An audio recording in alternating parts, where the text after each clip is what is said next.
Selamat datang. Kita sering banget kan lihat perusahaan yang labanya besar, terus langsung mikir, wah ini bisnis sehat banget. Tapi, tunggu dulu. Laba itu belum tentu sama dengan uang tunai yang ada di bank loh. Nah, di pembahasan kali ini, kita bakal kupas lebih dalam dari sekedar angka laba buat ngerti apa yang sebenarnya terjadi sama duit perusahaan. Oke, kita mulai dari pertanyaan yang paling mendasar ya. Kalau sebuah perusahaan bilang labanya 1 miliar rupiah, apa itu artinya di rekening banknya langsung nambah uang tunai 1 miliar juga? Kayaknya logis ya, tapi kenyataannya ternyata jauh lebih kompleks dari itu. Dan ini nih, fakta yang kadang bikin kaget. Sebuah perusahaan bisa aja kelihatannya untung besar di atas kertas, tapi ujung-ujungnya malah bangkrut karena kehabisan uang tunai. Serius. Inilah alasan kenapa ngerti soal arus kas itu penting banget. Ini bukan cuma soal angka, tapi soal nyawa sebuah bisnis. Nah, buat menjawab kebingungan tadi, ada satu alat yang super ampuh, namanya laporan arus kas. Anggap aja ini kayak detektif keuangan. Laporan ini tuh nggak peduli sama laba akuntansi yang bisa jadi semu.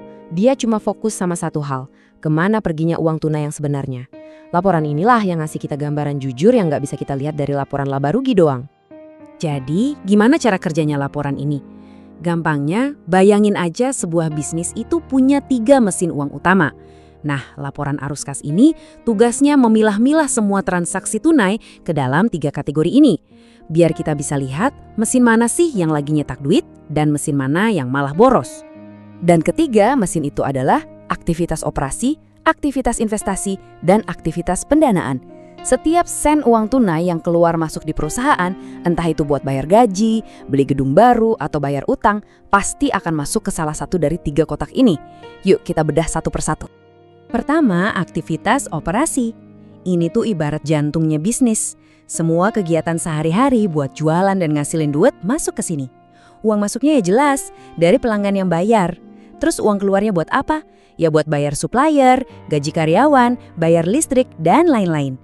Idealnya, bagian ini harus positif. Itu tandanya bisnis inti perusahaan emang beneran menghasilkan uang tunai.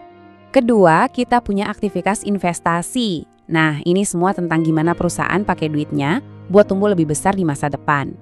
Uang keluar di sini biasanya buat beli aset-aset jangka panjang, kayak mesin baru, properti, atau mungkin kendaraan operasional. Sebaliknya, kalau perusahaan jual aset lamanya, ya jadi uang masuk. Jadi bagian ini nunjukin strategi perusahaan buat investasi masa depannya. Dan yang ketiga, aktivitas pendanaan.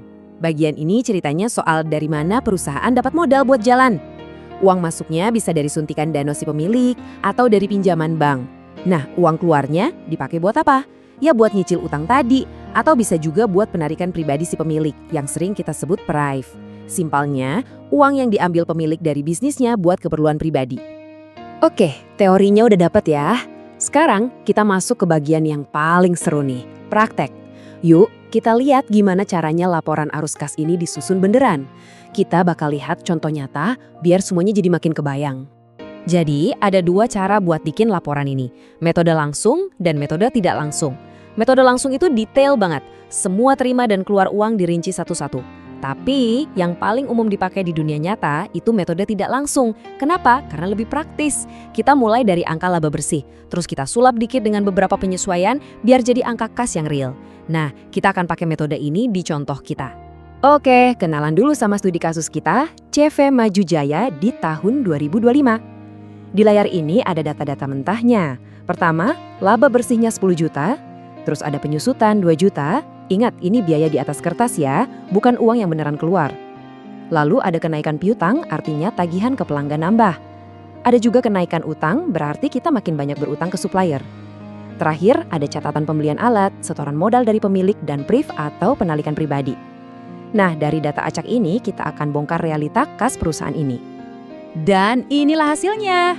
Yuk, kita telusuri bareng-bareng. Kita mulai dari laba bersih 10 juta. Langkah pertama, kita tambahkan kembali penyusutan sebesar 2 juta. Kenapa? Karena penyusutan itu kan cuma pencatatan akuntansi, nggak ada uang tunai yang keluar dari kantong perusahaan. Jadi kita balikin lagi ke hitungan kas. Terus lihat deh, kenaikan piutang yang 3 juta itu malah kita kurangi. Aneh kan? Gini mikirnya, itu artinya ada penjualan yang udah dihitung sebagai laba, tapi duitnya belum masuk ke rekening kita. Pelanggan belum bayar, jadi kas kita ya belum nambah. Sebaliknya, kenaikan utang 6 juta kita tambahkan. Kenapa? Karena kita udah dapat barang tapi belum bayar. Artinya kita ngirit kas untuk sementara waktu. Nah, setelah disesuaikan, lihat. Kas bersih dari aktivitas operasi ternyata 15 juta rupiah. Jauh lebih gede dari labanya. Lanjut ke investasi. Ini jelas, ada kas keluar 15 juta buat beli alat baru. Terakhir, di pendanaan, ada kas masuk 5 juta dari setoran pemilik, tapi ada juga kas keluar 8 juta buat prive. Sekarang, mari kita total semuanya. Positif 15 juta dari operasi, dikurangi 15 juta buat investasi, terus dikurangi lagi 3 juta dari pendanaan, hasil akhirnya, kas perusahaan justru berkurang 3 juta rupiah. Nah, ini dia buktinya. Perusahaan bisa laba 10 juta, tapi uang tunainya malah minus 3 juta. Keren kan kekuatan laporan arus kas? Jadi, kenapa kita harus repot-repot ngitung semua ini? Jawabannya simple. Karena laporan ini ngasih kita gambaran paling jujur tentang kemampuan sebuah perusahaan buat bertahan dan berkembang. Uang tunai itu ibarat darah dalam tubuh bisnis. Inilah kunci buat menilai kesehatan keuangan dan ngambil keputusan yang tepat. Biar Anda nggak salah langkah, perhatikan deh beberapa kesalahan yang paling sering terjadi. Nomor 1, dan ini yang paling fatal, adalah menganggap laba itu sama dengan kas. Udah jelas beda ya. Kedua, salah masukin transaksi ke kategori yang keliru. Dan ketiga, lupa menyesuaikan item non-tunai kayak penyusutan tadi. Coba deh hindari 3 hal ini aja, itu udah langkah yang besar banget. Kalau cuma boleh ingat satu hal dari pembahasan kita kali ini, tolong ingat yang ini. Laporan laba rugi itu nunjukin kinerja, neraca itu menunjukin posisi.